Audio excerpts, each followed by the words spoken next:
RCB women's ಟೀಮ್ಗೆ hat trick ಗೆಲುವು. ನಮಸ್ಕಾರ ಎಲ್ಲರಿಗೆ, ಜನಾರ್ದನ್ ಸರ್ ಮಾತಾಡ್ತಿರೋದು. ಕುಶಲ ವೀಕ್ಷಣೆ ಸೌಖ್ಯವೇ. Welcome back to Ganesh Karanth cricket talks YouTube channel.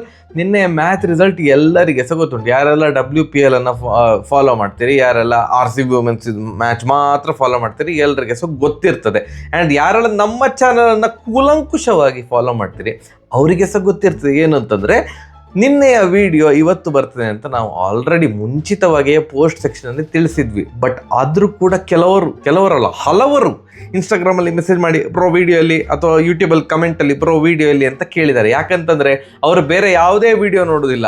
RCB match ಎಲ್ಲರೂ RCB ಗೆದ್ದರೆ ಫೈಟ್ ಅಂತ ನೆನಪಾಗ್ತದೆ ನಮ್ಮ ಚಾನಲ್, ಈ ಒಂದು ವಿಡಿಯೋ ಹೋಗಿ ನೋಡುವ ಅಂತ ವಿಡಿಯೋ ಬಂದಿರೋದಿಲ್ಲ. ಪೋಸ್ಟ್ ಸೆಕ್ಷನ್ ನೋಡಿ ಅಂತ ಹೇಳಿದ್ರು ಕೂಡ ಪಾಪ ಅವರು ಪೋಸ್ಟ್ ಸೆಕ್ಷನ್ ನೋಡೋದಿಲ್ಲ. ಬಟ್ ಎನಿವೇಸ್, ಎಂತ ಮ್ಯಾಚ್ ನೋಡಿ. WPL ಇದು ಫಸ್ಟ್ ಮ್ಯಾಚಲ್ಲಿ ರಾಧಾ ಯಾದವ್ ಅವರನ್ನ ಐ ಥಿಂಕ್ 2 ಡೌನ್ ಅಥವಾ 3 ಡೌನ್ ಕಳಿಸಿದಾಗ ಎಲ್ಲರೂ ಕೂಡ ಇನ್ಕ್ಲೂಡಿಂಗ್ ನಾನು ಎಲ್ಲರೂ ಕೂಡ ಇದು ಒಂಥರ ರಾಂಗ್ ಮೂವ್. ಇದರಲ್ಲೇ ಗೊತ್ತಾಗ್ತದೆ RCBಯ ಒಂದು ಬ್ಯಾಟಿಂಗ್ ಲೈನಪ್ ಸ್ಟ್ರಾಂಗ್ ಇಲ್ಲ, ಮಿಡಲ್ ಆರ್ಡರಲ್ಲಿ ಮಿಡಲ್ ಕೂಡ ಇಲ್ಲ, ಆರ್ಡರ್ ಕೂಡ ಇಲ್ಲ, ಹಾಗೆ ಹೀಗೆ ಅಂತೆಲ್ಲ ಹೇಳ್ತಿದ್ದೆವು. ಸೆಕೆಂಡ್ ಮ್ಯಾಚ್ ವಿನ್ ಆದಾಗ ಕೇವಲ ಒಂದೇ ವಿಕೆಟ್ ಹೋಗಿದ್ದಾಗಿತ್ತು. ಸೊ ರಾಧಾ ಯಾದವ್ ಅವರಿಗೆ ಆವಾಗ ಬ್ಯಾಟಿಂಗೇ ಸಿಕ್ಕಿರಲಿಲ್ಲ. ನಿನ್ನೆ ಮತ್ತೆ ಪುನಃ ಅಪ್ ದ ಆರ್ಡರ್ ಬಂದಾಗ ಎಲ್ಲರೂ ಸಹ ಅದೇ ಅನ್ಕೊಳೋದು, ಓಕೆ RCB ಓಪನರ್ಸ್ ಕ್ಲಿಕ್ ಆಗದಿದ್ರೆ RCBಯ ಕತೆ ಅಷ್ಟೇ ಅಂತ. ರಾಧಾ ಯಾದವ್ ಅವರು ಹೇಳಿದ್ರು, ನನ್ನ ಕತೆ ಬಗ್ಗೆ ನೀವು ಚಿಂತೆ ಮಾಡಬೇಡಿ, ನಿಮ್ಮ ಕತೆ ನೀವು ನೋಡ್ಕೊಳ್ಳಿ, ನನ್ನ ಕತೆ ನನಗೆ ಗೊತ್ತುಂಟು ನಾನು ಎಂತ ಆಡ್ಬೇಕಂತ ಎಲ್ಲರಿಗೆ ಸಹ ಎಲ್ಲ ಟೀಕಾ ಪ್ರಹಾರಗಳಿಗೆ ಸಹ ಭಯಂಕರ ಉತ್ತರ ಕೊಟ್ಟಿದ್ದಾರೆ. ಯಾರು ಕಂಡು ಕೇಳರಿಯದಂತಹ ಒಂದು ಬ್ಯಾಟಿಂಗ್, ಯಾರು ಕೂಡ ಊಹಿಸ್ಲಿಕ್ಕೆ ಆಗದಿರುವಂತಹ ಬ್ಯಾಟಿಂಗ್ ರಾಧಾ ಯಾದವ್ ಕಡೆಯಿಂದ ಬರ್ತದೆ. ನಾವು ಊಹಿಸಿರಲಿಲ್ಲ ಆ ಥರದ ಬ್ಯಾಟಿಂಗ್ ಮತ್ತು ಸಾಲಿಡ್ ಪರ್ಫಾರ್ಮೆನ್ಸ್. ಸತತ 3 ಮ್ಯಾಚ್ಗಳನ್ನು ಏನು RCB ವುಮೆನ್ಸ್ ಟೀಮ್ ವಿನ್ ಆದ್ರು, ಇದು ಹೊಸ ರೆಕಾರ್ಡ್. ಈ ಥರ ಫಸ್ಟ್ 3 ಮ್ಯಾಚಸ್ಸನ್ನು ಗೆದ್ದದ್ದು ರೆಕಾರ್ಡು ಕೇವಲ ಮುಂಬೈ ಹತ್ರ ಮಾತ್ರ ಇತ್ತು. Mumbai Indians women's team first 3 ಮ್ಯಾಚ್ಗಳನ್ನು ಗೆದ್ದಿತ್ತು 2023ರಲ್ಲಿ.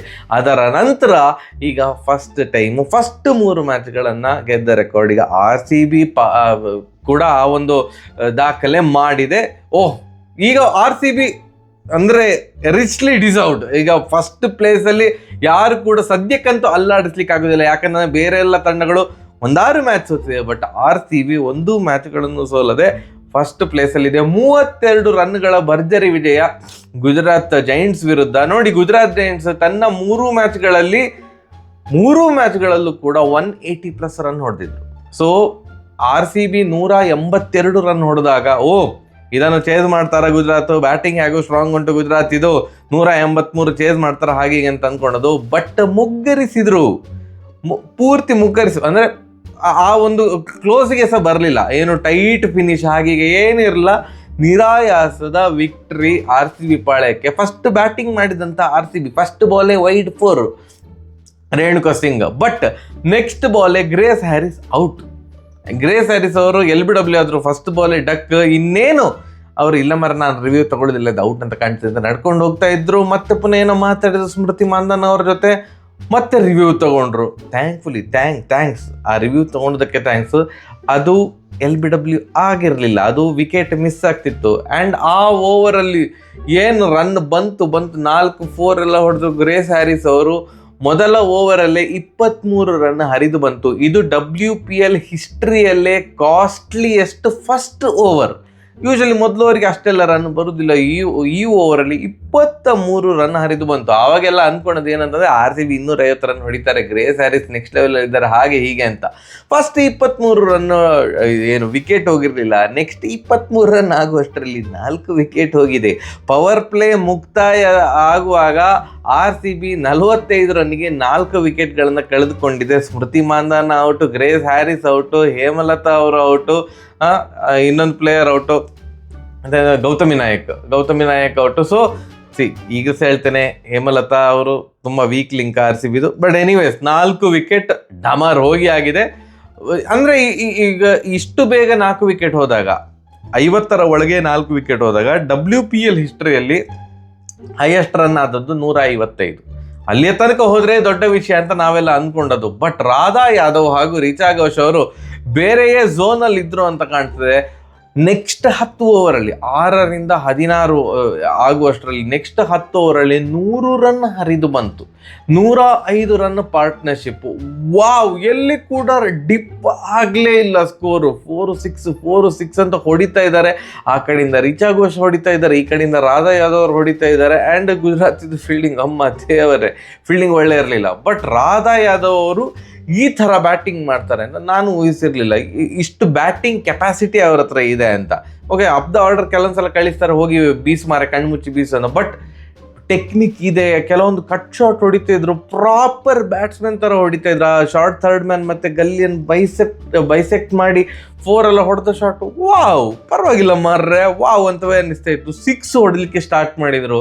ಸೊ ಇಬ್ಬರು ಕೂಡ ಡಬ ಅಂತ ಹೊಡೆದು ಲಾಸ್ಟಿಗೆ ಡಿ ಕ್ಲರ್ಕ್, ನಿಮ್ಗೆ ಗೊತ್ತುಂಟಲ್ಲ, ಅಕ್ಕ ಬಂದರು ಪುಡಿ. ಹೇಗೆ ಗ್ರೇಸ್ ಹ್ಯಾರಿಸ್ ಅವರು ಫಸ್ಟ್ ಓವರಲ್ಲಿ, ಆ ಓವರಲ್ಲಿ 23 ರನ್ ಹರಿದು ಬಂದಿತ್ತು. ಅದರಲ್ಲಿ ವೈಡೆಲ್ಲ ಇತ್ತು ಬಿಡು, ವೈಡ್ 4, ಇನ್ನೊಂದು ವೈಡ್ ಎಲ್ಲ. ಡಿ ಕ್ಲರ್ಕ್ ಅವರು 1 ಓವರಲ್ಲಿ 22 ರನ್ ಚಚ್ಚಿದ್ರು, ಡಬ್ ಅಂತ. ಸ್ಕಿವರ್ ಬ್ರಂಟ್ ಓವರಲ್ಲಿ 20 ರನ್ ಚಚ್ಚಿದ್ರಲ್ಲ, ಈ ಓವರಲ್ಲಿ 22 ರನ್. ಒಟ್ಟು ಅವರು 12 ಬಾಲಿಗೆ 26 ರನ್ ಚಚ್ಚಿದ್ರು. ಸೊ ಈ 3 ಜನ, Richa Ghosh, Radha Yadav, player of the match Radha Yadav, ಮತ್ತು ಡಿ ಕ್ಲರ್ಕ್ ಲಾಸ್ಟ್ ಮಿನಿಟಿಗೆಲ್ಲ ಹೊಡೆದು 182 ರನ್ನಿಗೆ 7 ವಿಕೆಟ್.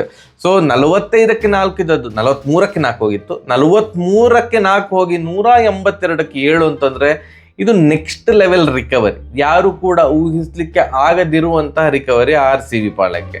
ಜಿದು ಸ್ಟಾರ್ಟ್ ಆಯಿತು ಚೇಸಿಂಗ್. ಈಗ ನಮ್ಮದು ಮೇಯ್ನ್ ಬೌಲರ್ ಯಾರು, ಬೆಲ್ಲು, ಭಯಂಕರ. 2 ಮ್ಯಾಚಲ್ಲಿ ಕೂಡ, ಫಸ್ಟ್ 2 ಮ್ಯಾಚಲ್ಲಿ 4 ಓವರಿಗೆ 14 ರನ್ನು, 4 ಓವರಿಗೆ 16 ರನ್ನು. ಏನೋ ಪವರ್ ಪ್ಲೇಲಿ ಕಟ್ಟಿ ಹಾಕ್ತಾ ಇದ್ದಾರೆ ಅಂತ ಅಂದ್ಕೊಂಡ್ರೆ ಫಸ್ಟ್ 2 ಓವರಲ್ಲಿ 22 ರನ್ನೇ ಚರ್ಚಿಸ್ಕೊಂಡು ಬಿಟ್ಟಿದ್ರು ಬೆಲ್ ಅವರು.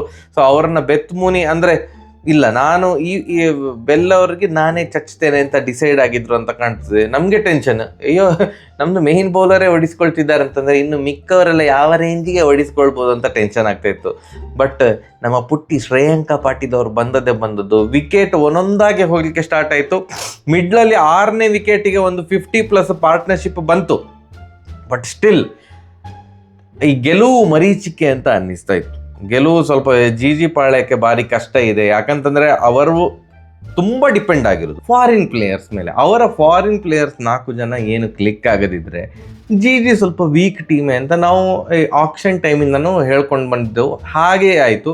ಯಾರ ಕಡೆಯಿಂದ ಕೂಡ ತುಂಬ ದೊಡ್ಡ ಇನ್ನಿಂಗ್ಸ್ ಬರಲಿಲ್ಲ. ಕೊನೆಗೆ ಅವರು ಹೊಡಲಿಕ್ಕಾದ್ದು ಕೇವಲ 150 ರನ್, 18.5 ಓವರ್ಸ್ಗೆ ಬರೋಬ್ಬರಿ 150 ರನ್ನಿಗೆ ಆಲ್ ಔಟ್. ನಮ್ಮ ಪುಟ್ಟ ಶ್ರೇಯಾಂಕ ಪಾಟೀಲ್ 5 ವಿಕೆಟ್, 23 ರನ್ನಿಗೆ 5 ವಿಕೆಟ್ ತೆಗೆದುಕೊಂಡ್ರು. ಈ ಮೂಲಕ ಶ್ರೇಯಾಂಕ ಪಾಟೀಲ್ ಅವರ ಬಗ್ಗೆ ಮಾತಾಡ್ತಾನೆ. ನಾನು ಅವರ ರೀಲ್ಸ್ ಎಲ್ಲ ನೋಡುವಾಗ ಆ ಕಮೆಂಟಲ್ಲಿ ಕೆಲವು ಕಮೆಂಟ್ ಇರ್ತದೆ, ಪರ್ಫಾರ್ಮೆನ್ಸ್ 0%, ಡ್ಯಾನ್ಸ್ 100%, ಪರ್ಫಾರ್ಮೆನ್ಸ್ 0%, ಆ್ಯಟಿಟ್ಯೂಡ್ 100%, ಹಾಗೆ ಹೀಗೆ ಅಂತ ಅಂದ್ಕೊಂಡು ಈ ಕಮೆಂಟ್ ಹಾಕೋರಾಗಿರಲಿ, ನಾವಾಗಿರಲಿ, ಯಾರೇ ಆಗಿರಲಿ, ಪ್ರಪಂಚದಲ್ಲಿ ಯಾರು ಕೂಡ ಈಗ ಒಂದು ಕ್ರಿಕೆಟರ್ 24 ಗಂಟೆ ಕ್ರಿಕೆಟ್ ಆಡ್ತಾ ಇರ್ಲಿಕ್ಕೆ ಆಗ್ತದ? ಇಲ್ಲ. ಕ್ರಿಕೆಟ್ ಆಡಬೇಕು. ಬೇರೆ ಟೈಮಲ್ಲಿ ಎಲ್ಲರ ಮನುಷ್ಯರ ಥರವೇ ಅವರು ಕೂಡ ಇರ್ತಾರೆ. ಒಂದು ಡ್ಯಾನ್ಸ್ ವಿಡಿಯೋ ಹಾಕಿದ ಕೂಡಲೇ ಏಯ್ ನೀವು ಡ್ಯಾನ್ಸ್ ಮಾಡಬೇಡ, ಕ್ರಿಕೆಟ್ ಪ್ರಾಕ್ಟೀಸ್ ಮಾಡು. ನೀವು ಯಾರು ಹೇಳಲಿಕ್ಕೆ, ನಾವು ಯಾರು ಅದನ್ನೆಲ್ಲ ಹೇಳಲಿಕ್ಕೆ? ಅವ್ರಿಗೆ ಗೊತ್ತಿಲ್ಲ ಯಾವಾಗ ಪ್ರಾಕ್ಟೀಸ್ ಮಾಡಬೇಕು, ಯಾವಾಗ ಫ್ಯಾಮಿಲಿಗೆ ಟೈಮ್ ಕೊಡಬೇಕು, ಯಾವಾಗ ಸೋಷಿಯಲ್ ಮೀಡಿಯಾಗೆ ಟೈಮ್ ಕೊಡಬೇಕು ಅಂತ. ಸೊ ಸುಮ್ಮನೆ ನಾವು ಎಲ್ಲ ಬೇರೆಯವ್ರನ್ನ ಜಡ್ಜ್ ಮಾಡೋದ್ರಲ್ಲಿಯೇ ಬ್ಯುಸಿ. ನಮ್ಮ ಲೈಫು ಕಿತ್ತೋಗಿರೋ ಥರ ಇರ್ತದೆ. ಬಟ್ ಬೇರೆಯವ್ರನ್ನ ಮಾತ್ರ ಸೂಪರಾಗಿ ಜಡ್ಜ್ ಮಾಡ್ತೇವೆ ನಾವು.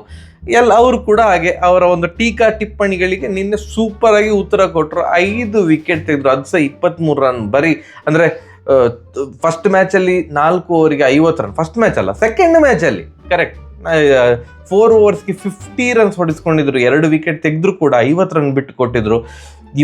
ನಿನ್ನೆಯ ಮ್ಯಾಚಲ್ಲಿ ಅರ್ಧಕ್ಕೆ ಅರ್ಧ, 50ರ ಅರ್ಧ 25 ರನ್ಸ್ ಬಿಟ್ಟು ಕೊಡಲಿಲ್ಲ, 5 ವಿಕೆಟ್ ತೆಗೆದ್ರು. Super bowling.